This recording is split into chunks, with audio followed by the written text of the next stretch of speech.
it's a craze that's making one company a whole lot of money. Pop Mart expected its profits for the first 6 months of the year to jump at least 350%. And it's all thanks to the Labubu. Labubu is a little monster toy turned fashion icon, gaining traction with toy collectors and celebrities. And professor and marketing expert Erin Fair joins us live to talk about this for a little bit. Erin, welcome to the show. Hi, thanks for having me. Of course. So, what do you think is driving this huge craze for Labubus? They're literally everywhere, all over TikTok, all over social media. The influencers and celebrities, they have them on their purses. What's driving this? Absolutely. So it's actually extremely smart marketing with the use of behavioral science. So if you look at it, one, Labubus are very scarce right now, right? And that is by design. They want you to, have to wait in line. They want you thinking about these Labubus. How am I going to get one? I had a little neighbor friend who wanted one for her birthday, and literally the whole group of neighbors and friends were trying to find her a Labubu, and they found one that was available for over $100. So, they have this scarcity, this fear of missing out, this FOMO. Oh, I've got to have one. But, it actually taps into something a lot deeper.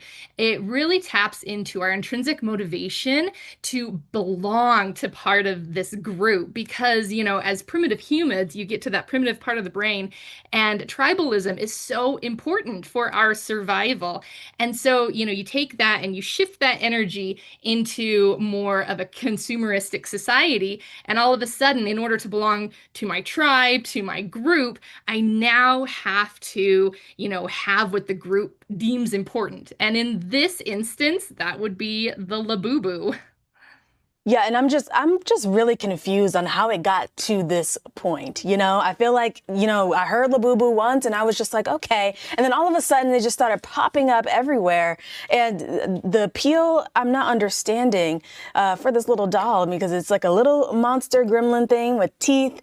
And while it is adorable, and I did cave and I bought one, I still don't get why they became so popular. It kind of seems like if you don't get it, they'll run out, like, gotta catch them all, Pokemon kind of thing.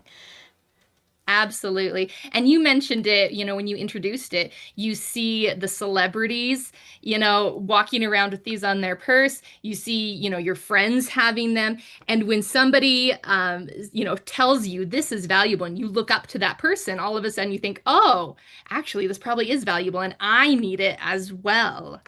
So I think that's how they became so popular is because you had all these big influencers, jumping onto this trend early on.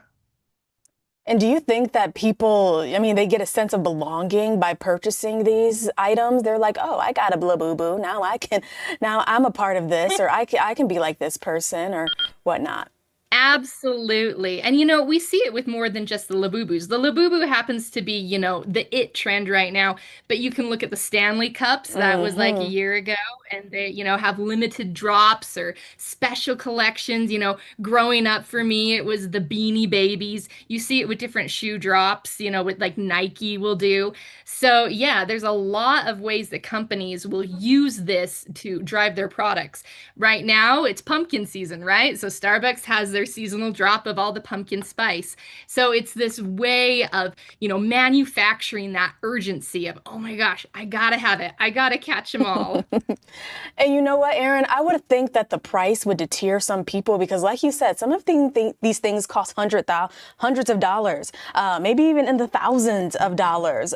For these little plush toys, that's not bigger than this, probably the size of your palm. People are paying top dollar for them too. They are. And I think you kind of like that because if something's cheap, then you don't want it as much you know, when That's it's the world we marketed to live you in. as rare and it costs a lot more, then you're more apt to go for it. Yeah, exactly. Well, Aaron, you wrote a beautiful piece about all of this on LinkedIn, which I really loved. And our viewers, they can connect with you on LinkedIn there if they would like to read that too. But Aaron, I want to thank you so much for joining us and talking about this. Absolutely. Thank you. Of course.